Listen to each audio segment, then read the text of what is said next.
இலவச வேட்டி, சேலை திட்டம், பொங்கல் பரிசு திட்டம் ஆகியவற்றை துவக்கி வைத்த தமிழக முதல்வர் ஜெயலலிதா அரசு மீது அவதூறு பரப்பி பொய் பிரச்சாரம் செய்வதாக எதிர்க்கட்சியினர் மீது குற்றம் சாட்டியுள்ளார்.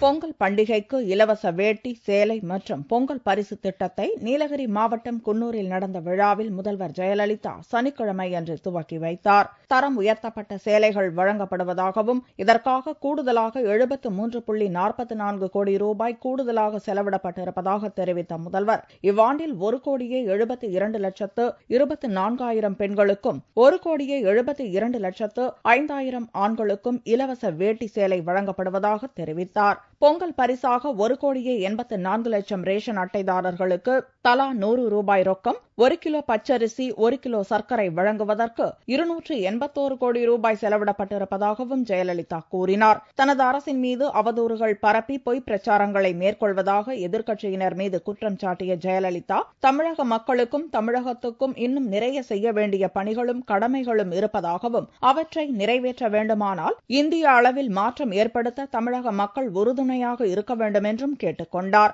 இவ்விழாவில் நீலகிரி மாவட்டத்துக்கான பல்வேறு திட்டங்களையும் முதல்வர் ஜெயலலிதா துவக்கி வைத்தார்.